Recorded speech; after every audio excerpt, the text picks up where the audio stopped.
जय रघुनाथ जी की। मैं कुंवर राजेंद्र सिंह नरूका, बसेठ अलवर राजस्थान। आज का जो विषय है वो है खास तौर से जो ये उदयपुर में नृशंस हत्या हुई है मृतक हमारे भाई कन्हैया लाल जी की, और हत्या जिस ढंग से की गई है वो इतना भयंकर रूप से भय पैदा करने वाली है कि लोगों के दिल दहल जाएं। उदयपुर महाराणा प्रताप की धरती है, मेवाड़ की धरती है, हल्दी घाटी उदयपुर के पास ही है, और स्वाभिमान के लिए लड़ाई लड़ने की ये धरती है। यूं तो संपूर्ण राजपूताना, बल्कि मैं कहूं भारत भूमि ही स्वाभिमानियों के रक्त से रंजित है, और हर जगह असहाय गरीब की रक्षा के लिए सदा ही वीर योद्धाओं ने यहां कुर्बानियां दी। और इसमें कुछ ऐसे नपुंसक लोग हैं जो आज ये कह रहे हैं कि ये राजपूताना की धरती पे सुना है कि राजपूत रहा करते थे और वहां ऐसा हो गया। सुना ही नहीं है, बल्कि ये हकीकत है कि इस धरती पर क्षत्रिय रहते थे, रहते हैं और रहते रहेंगे। लेकिन उन क्षत्रियों का जो भेड़ बनाने की कार्रवाई तुम्हारे इस खोखले हिंदुत्व ने की है, इस फर्जी मोदित्व ने की है। ये लोग क्या करते हैं, बिल्ली को जूम कर करके उसको शेर दिखाने का प्रयास करते हैं। ये प्रयास करते हैं कि ये बिल्ली नहीं, ये शेर है, देखिए इसका कितना जबड़ा है, इसके कैसे बाल हैं, ये कितना खूंखार है, ये कोई आक्रमण होगा तो ये शेर आक्रमण करेगा। लेकिन वो शेर है ही नहीं ना, वो तो बिल्ली है। बिल्ली को यदि आप जूम कर करके शेर दिखाओगे तो क्या उसके अंदर शेर के डीएनए आ जाएंगे, शेर का गुण आ जाएगा, शेर की वो शौर्य आ जाएगी, शेर का वो शक्ति आ जाएगी, वो साहस आ जाएगा? नहीं आ सकता। ये इस देश के विभाजन के तुरंत बाद ऐसे तत्वों ने इस देश की बेड़ा गर्क कर दिया कि भारतीय इतिहास, संस्कृति और भारत की जो प्राचीनतम परंपराएं थी उन सबको पलीता लगाकर एक ऐसी काल्पनिक दुनिया में, जिसको प्रमाद कहते हैं, ऐसा विचरण करने के लिए सारे देश को छोड़ दिया। इन्होंने उन हाड़ा सरदारों की कहानियां लोगों को नहीं बताई जो जब राणा जी प्रतिज्ञा कर लेते हैं, प्रण कर लेते हैं कि जब तक मैं बूंदी नहीं जीत लूंगा, नकली बूंदी, असली बूंदी की तो बात ही नहीं है, नकली बूंदी जब तक नहीं जीत लूंगा तब तक मैं अन्न जल ग्रहण नहीं करूंगा। और उस प्रण के बाद एक नकली बूंदी बनाई जाती है और नकली बूंदी को तहस नहस करके ये प्रमाणित करने का काल्पनिक रूप से प्रयास करते हैं कि बूंदी चौहानों से, हाड़ाओं से छीन ली गई है। लेकिन ये भूल जाते हैं कि वहां एक हाड़ा पूरी मेवाड़ी सेना से, जो उस समय वहां जाकर टोकन युद्ध लड़ने के लिए जाती है, उससे अकेला भिड़ जाता है, जो जानता है कि मेरी जय नहीं है, मेरी जीत नहीं है, मेरे जीवन की आशा नहीं है। लेकिन फिर भी वो हाड़ा सरदार वहां से युद्ध लड़ता है, जो बूंदी से अपने भाइयों से नाराज होकर के महाराणा के पास आ गया था। ऐसी स्थिति में, ऐसी स्थिति के अंदर एक एक वीर, एक एक सरदार, एक एक योद्धा देश धर्म की बलवेदी को मिटने के लिए तैयार था। क्या ऐसे लोगों की ये गाथाएं, ये कहानियां, ये शौर्य गाथाएं हमने हमारी आने वाली पीढ़ी को सिखाई? नहीं सिखाई। हमको तो सावरकर वीर नजर आता है जो माफी मांग करके जेल में बैठ जाता है।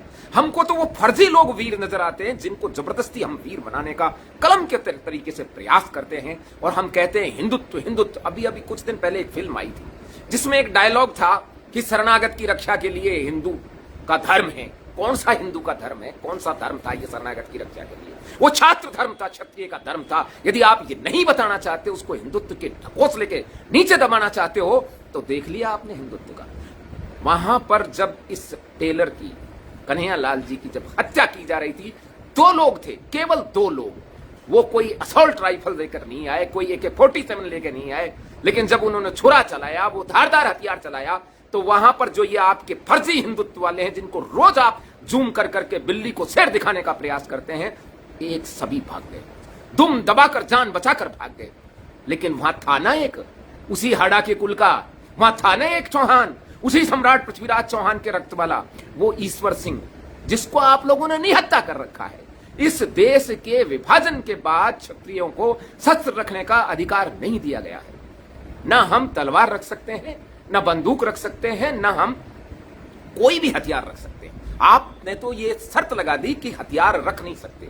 जिनके पास हथियार नहीं होना चाहिए उनके हाथ में हथियार है, और जिनके हाथ में जन्मसिद्ध अधिकार, वैदिक धर्म, सनातन संस्कृति, छात्र धर्म, गीता कहता है कि उस क्षत्रिय के दर्शन अशुभ हैं जिसके पास शस्त्र नहीं है। कौन सा हिंदुत्व की बात कर रहे हो आप? आपने कभी ये बात बताई कि जिस क्षत्रिय के पास शस्त्र नहीं हो वहां किसी हिंदू को उसका दर्शन नहीं करना चाहिए? आपने कभी ये योगीराज अरविंद की ये बात बताई कि जिस देश का राजा क्षत्रिय नहीं हो वहां ब्राह्मण को निवास नहीं करना चाहिए? कौन सा हिंदुत्व है? किसका ढिंढोरा पीट रहे हैं आप? आप क्षत्रियों को शासन से विहीन करके, आप शेर के नख काट के, आप भुजंग से उसका विष हटाकर आप चाहते हो कि वह आपकी रक्षा कर ले, और फिर आप इस तरह की बेहूदगी करते हैं कि सुना है राजस्थान में राजपूत रहते थे। सुना नहीं है, सुना यह है कि उन क्षत्रियों को शस्त्रहीन आपके इस फर्जी हिंदुत्व के ढिंढोरे ने शस्त्रहीन कर दिया। अब कर लो आप रक्षा। आपको तो मोदी वीर नजर आता है ना? क्या हुआ फिर? क्यों नपुंसकता की धारण कर ली? जब नुपुर शर्मा के एक उस स्टेटमेंट में नहीं जाता, उसका स्टेटमेंट सही था क्या गलत था, वो हदीस में लिखा है या नहीं लिखा, इसकी जांच के बजाय देश का प्रधानमंत्री कतर के कतरे से घबराकर उस नुपुर शर्मा को उसकी पार्टी से निकालकर दूध में जैसे मक्खी को निकाल देते हैं, निकाल के फेंक देता है, और आप उसमें वीरता ढूंढ रहे हैं। पाकिस्तान घबरा जाएगा, चीन घबरा जाएगा। कतर के कतरे से घबरा जाने वाले लोगों से पाकिस्तान और चीन घबराएंगे। ये फर्जी जो आप वीर बनाने की आपकी प्रक्रिया चल रही है ना, उसका ये दुष्परिणाम है कि आज इस भाई कन्हैया लाल जैसों को अपनी जान गंवानी पड़ी है, और भी गंवाएंगे जब उनको पता चल गया है कि अब क्षत्रिय भी हिंदुत्व की नपुंसकता ओढ़े घूम रहे हैं। तो निश्चित रूप से गली गली, मोहल्ले मोहल्ले में सर कटेंगे, लोग मरते रहेंगे। आप सोचते हो सरकार बचा लेगी? कहां बचा लेगी सरकार? सरकार ने कभी इस बारे में विचार भी नहीं किया, क्योंकि सरकार इस समय व्यापार कर रही है। सरकार तो देखना चाहती है कि सैनिकों को पेंशन क्यों दी जाए। सरकार तो देख रही है कि पैसा कैसे बचाया जाए। वो तो तराजू लेके बैठी है। ये तो वो सरकार है जो देखती है कि नफा किधर है, नुकसान किधर है। ये वणिक वृत्तियों से शासन नहीं चला करते। शासन की प्रमुख जिम्मेदारी होती है लोगों के जीवन की और लोगों की इज्जत की रक्षा करना, और इससे पल्ला झाड़ रखा है सरकार ने। सरकार कहती है जीवन की रक्षा और इज्जत की रक्षा से हमें तो कोई लेना देना ही नहीं है, हम तो केवल ये पैसा बचाना चाहेंगे कि सरकार के पास कैसे पैसा बच जाए। इस तरह की जो ये नपुंसकता की कार्रवाई है। एक मिनट, जय किंगनाथ जी के हुक्म। अच्छा, कहां के रहने वाले हैं? अच्छा, ठीक है। और अच्छा, हाँ, ठीक है। ऐसी स्थिति में आप सोचते हो कि आपकी रक्षा क्षत्रिय कर लेंगे? आपकी रक्षा क्षत्रिय को आपने रक्षा लायक छोड़ा है। शस्त्र उसके पास नहीं, धर्म उसके पास नहीं, पूर्वजों की विरासत उसके पास नहीं, उसके पास वंश की रक्तता की शुद्धता नहीं। कैसे कर लेगा आपसे वो? किस तरह से इस देश की, इन लोगों की रक्षा कर लेगा? जब तक उसके रक्त में वो उबाल नहीं हो, जब तक उसको अपनी वंश परंपरा का वो गौरव प्राप्त नहीं हो। आप उससे इतिहास छीनना चाहते हैं। आपने धर्म उससे छीन लिया। आज किसी क्षत्रिय से पूछो तुम्हारा क्या धर्म है? हिंदू है साहब। तो हिंदुओं का तो साहब आपको इतिहास कहीं मिलेगा नहीं आपको किसी से युद्ध लड़ने का। जब आपने उससे क्षत्रित्व के छात्र धर्म की छीन लिया, अधिकार छीन लिया, तो आपको किस तरीके से वो रक्षा कर लेगा? आपने उससे गीता के वो वाक्य छीन लिए, सहजम कर्म कौन्ते सदोषम अपीने त्यजेत सर्व आरंभ ही दोषेन धूमेन अग्निरः। अर्थात आपने उससे श्रेय नाम स्वधर्मो विगुणे पर धर्मात् स्वनुष्ठितात् स्वधर्मे निधनम श्रेय पर धर्मो भयावह छीन लिया। आपने उससे शौर्यम तेजो धृतिरदाख्यो युद्धे चापपलायनम दानम वे ईश्वरीय भाव छात्र कर्म स्वभाव जम छीन लिया। कैसे रक्षा करेगा आपकी? उसको पता ही नहीं है कि उसका धर्म क्या है, उसका कर्तव्य क्या है, उसके अंदर इनबिल्ट क्वालिटीज कौन कौन सी हैं, उसके स्वभाव में जन्मजात कौन कौन से लक्षण हैं। आपने उसको सब भरमा दिया है। आपने हिंदुत्व की इस ढिंढोरे के नीचे उसके क्षत्रित्व का छात्र तत्व दबा दिया, और फिर आप सोच रहे हैं कि ये रक्षा कर लेंगे इस देश की। और फिर आप ताना मारते हो कि सुना है वहां राजपूत रहते हैं। तो सुना तो यह भी है कि तुम कहां हो, वहां इतने लोग थे, वो क्यों भाग गए? ये नपुंसकता का जो रोग है ना, ये खुद नपुंसक हैं, और इस नपुंसकता की बीमारी को सब में बांटना चाहते हैं। ये चाहते हैं कि क्षत्रियों में आक्रामकता, उसका स्वाभाविक गुण, अन्याय के प्रति लड़ने की प्रक्रिया, उसका स्वाभाविक गुण देश धर्म और न्याय के लिए आगे आना, उसका स्वाभाविक गुण की अबला कमजोर की रक्षा के लिए आगे आना, उसको दबा के और इस हिंदुत्व के नीचे दबाना चाहते हैं जो ये सिखाता है सब बराबर हैं, सब एक साथ लड़ सकते हैं। ऐसे काम नहीं चलेगा। और एक जो वाजपेयी जी लोकसभा में एक बार बात बोल रहे थे कि हमने अच्छा नहीं किया, राजा है जो क्षत्रिय है जो लड़ सकता है, हमने एक बहुत बड़े वर्ग से हथियार रखने का अधिकार छीन लिया। किसी ने नहीं छीना, भाग जाते हैं कायरता से, जैसे अब भाग गए। किसने छीन लिया इनसे आत्मरक्षा के लिए लड़ने का अधिकार?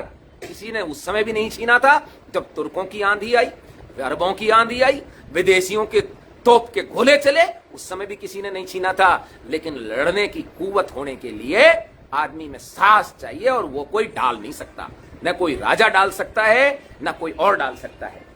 इसके लिए उसमें खुद में ही इतनी शक्ति होनी चाहिए, खुद के अंदर इतनी आनुवांशिकता गुण होने चाहिए कि वो अन्याय के विरुद्ध लड़ सके। और अन्याय के विरुद्ध वही लड़ सकता है जो अपने पूर्वजों के शौर्य की विरासत को लेकर आया हो, जिसको भान हो कि मेरे पूर्वज कौन हैं, जिसको अपने धर्म का, अपनी स्वयं के इनबिल्ट क्वालिटीज का ध्यान हो।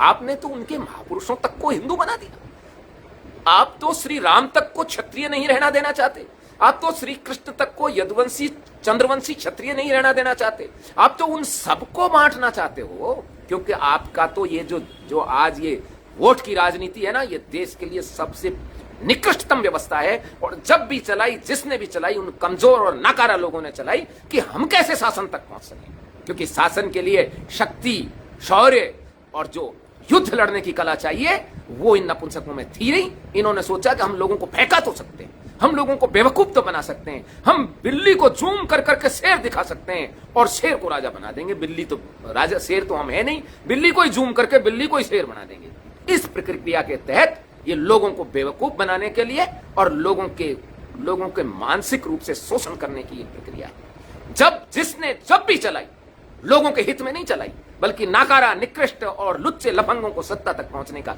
एक प्रक्रिया अपनाई। क्योंकि डायरेक्ट यदि ये युद्ध लड़के वहां तक पहुंचते तो उसके लिए बाजुओं में ताकत चाहिए, सीने के अंदर दिल की वो शक्ति चाहिए जो मरने और मारने के लिए तैयार हो। मरने मारने के लिए तैयार नहीं है, ये मरवाने और लोगों को आग में झोंकने के लिए तैयार है। आज इतना बड़ा कांड हो गया और ना तो राज्य सरकार की कान पर जू रहेंगी और ना कहीं पर भी केंद्र सरकार की कान पर जू रहेंगी। क्या चाहिए इनको? कितनी शक्ति चाहिए?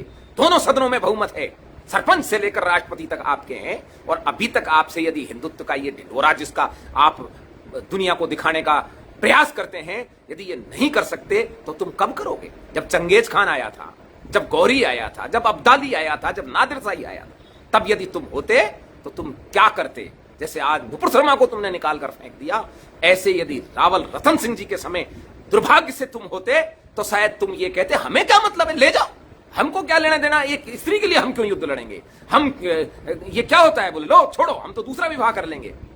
ये होता तुम्हारे अंदर, तुम स्वयं सौंप देते अपनी घरों की इज्जतों को। और आज तुम आकलन करते हो कि इस देश की गुलामी में क्षत्रियों का योगदान रहा, इस देश की गुलामी में तुम्हारा योगदान रहा। विदेशी सेनाओं को तुमने राशन पानी दिया, विदेशी घोड़ों को तुमने पानी पिलाया, उनको तुमने रास्ते दिए, तुमने अपनी जो फसलें थी उसके उनका अन्न जल उनको ग्रहण करने दिया। नहीं, इस देश के अंदर विदेशी एक दिन के नहीं रुक पाते। एक बहुत पुराना वाकया है और शायद कई बार आपने सुन भी लिया होगा। एक व्यक्ति अफगानिस्तान गया था और अफगानिस्तान में जाने के बाद वो कुछ शोध करना चाहता था, क्योंकि उसने कहा कि कभी गजनी भाटी का राज्य यहाँ था, चंद्रवंशी यदुकुल भाटी का राज्य वहां था। तो उस भाटी के राज्य की वो इतिहास लिखने के लिए वो इतिहासकार भारत से अफगानिस्तान गया। तो जब वो अफगानिस्तान गया तो वहां के जो लोग थे, सरकार की अथॉरिटी वाले थे, उन्होंने उनसे कहा कि साहब आप कहाँ से आए हैं? उन्होंने कहा कि मैं भारत से आया। तो वो खड़ा होकर के उन्होंने उनको कॉर्निश की, दुआ सलाम की। तो उन्होंने उनका स्वीकार किया। फिर उन्होंने कहा साहब आप कौन हो? उन्होंने कहा साहब मैं जाति से हिंदू, मेरा पंथ जो है हिंदू। फिर एक बार खड़ा हुआ और उसने फिर कॉर्निश की। उन्होंने सोचा शायद ये पहले भूल गया है, इसलिए दोबारा खड़ा हुआ। फिर उसने पूछा जी आपका नाम क्या है? उसने बताया साहब ये नाम है। तो बोला आप क्षत्रिय हैं, राजपूत हैं? बोला हाँ जी। फिर वो एक बार खड़ा हुआ और तीसरी बार जब दुआ सलाम की तो उन्होंने पूछा कि जब हम आए थे पहली बार ही आपकी और हमारी दुआ सलाम हो चुकी थी, फिर आपने दोबारा और फिर तिबारा क्यों किया? तब जानते हैं उसने क्या कहा? उसने कहा मैंने पहली बार एक साधारण रूप से समझकर आपको दुआ सलाम की, लेकिन आप उस देश से आए हैं, भारत से, जहां पूरे अरब देशों को तलवार के बल पर रौंदते हुए इस्लाम में हमने कन्वर्ट कर दिया। लेकिन भारत का 90% लोग जो है खेती बाड़ी करते रहे, 10% लोग लड़े, लेकिन आज भी भारत के अंदर कन्वर्जन 10-12% से ज्यादा नहीं हो पाया। 90% आज भी वहां की भारत की जनता गैर इस्लामी है। इसलिए मैंने ऑर्डिनेंस किया। और हिंदू वो कि आप आज भी 90% उन लोगों में हैं जो उस समय न तलवार से डरे, ना आप साम दाम दंड भेद की किसी नीति से नहीं डरे, और ना आप प्रलोभन में आए, ना आप बहकावे में आए, फिर भी आप इस पंथ को मानते रहे। इसलिए मैंने आपको ऑर्डिनेंस की। और अंत में जब आपने कहा कि मैं क्षत्रिय हूं, तो धन है वो कौम और धन है वो माता पिता कि इतने लोग, जिस देश का 90% लोग लड़ाई नहीं लड़ते थे, खड़ा होकर तमाशा देखते थे और कहते थे कोऊ नप होऊ हमें का हानि। आप उस कौम से रहने वाले, उस कौम के जीने वाले, उस कौम के से आने वाले हैं। इसलिए मैंने आपको ऑर्डिनेंस की। और इस देश में क्या स्थिति, इस देश में हमारे विरुद्ध जहर बोया जाता है, विष वमन किया जाता है, जगह जगह ये प्रयास किया जाता है कि नहीं साहब क्षत्रियों ने तो कुछ नहीं किया, जो कुछ किया था हमने ही किया। देश का प्रधानमंत्री संसद में कहता है इस देश के विकास में योगदान राजाओं का नहीं नेताओं का था, और राजाओं के कई पुत्र वहां बैठकर ताली बजाते हैं। ये नपुंसकता ओढ़ ली है सबने, और उन नपुंसकता ओढ़े हुए लोगों से कोई आशा अपेक्षा की जानी गलत है। यदि निश्चित रूप से इस देश को फिर से बचाना है, इस भारत भूमि को स्वर्ग बनाना है, और यहीं पर सारे इस उपवन को, इस बगीचे को सुधारना है, तो हमें क्षत्रियों को एम्पावर्ड करना होगा। कोई भी यदि वो अपने आप को हिंदू कहता है और वो यदि क्षत्रियों के क्षत्रिय शासन के बजाय कहता है सब बराबर है, तो उसको निश्चित रूप से इस देश का गद्दार है। और यदि वो ये कहता है कि निश्चित रूप से क्षत्रियों के शासन के तहत ही रह सकते हैं, तब वो इस देश का वाकई देश के प्रति प्रेम रखने वाला है। देश के लिए अपनी गर्दनें कटाने वाले लोगों को और उनके वंशजों को यदि आप गालियां देते हैं, तो आपसे बड़ा देशद्रोही कोई नहीं है। और ऐसा कानून जब तक नहीं बनेगा कि इस तरह से भारतीय इतिहास महापुरुषों के विरुद्ध मखौल का माहौल बनाने वाले लोग इस देश की नागरिकता प्राप्त करते रहेंगे, तब तक ऐसे न जाने कितने कन्हैया लालों के सिर कटते रहेंगे। मैं आपको बताऊं, इन आतंकवादियों को आज भी ये भ्रम है कि क्षत्रिय शस्त्र उठा लेंगे और तुम्हारा आतंकवाद धरा रह जाएगा। यदि ये भ्रम इनसे निकल जाए कि नहीं, हिंदुत्व वालों ने इनको बिल्कुल ही शस्त्रहीन कर दिया है, बिल्कुल दंतहीन कर दिया है, बिल्कुल विषहीन कर दिया है, ये किसी काम के नहीं है, तो आप 2 दिन लगेंगे इनको ये सारा करने में। आप जो सोच रहे हो कि ये खाकी वर्दी और ये पुलिस फोर्स और आर्मी बचा लेंगी, ये कैसे बचा लेंगी? वो तो 2, 4, 10, 5 रेजिमेंट्स रहती हैं जो उनको अपने वंश पर गौरव है, और उन रेजिमेंटों को खत्म करने का तो सरकार ने विचार कर ही लिया है। और इस सब के बाद इस देश में बहुत बुरी स्थिति होने वाली है यदि समय रहते क्षत्रियों को शासन नहीं सौंपा गया या उन्होंने नहीं लिया और या इस युग नहीं रहे, तो निश्चित रूप से पतन के इस महापतन को कोई रोक नहीं सकता। बस इतनी सी बात है। किसी को अच्छा लगा तो इसको जरूर शेयर कीजिएगा, नहीं तो जय रघुनाथ जी की जय छात्र।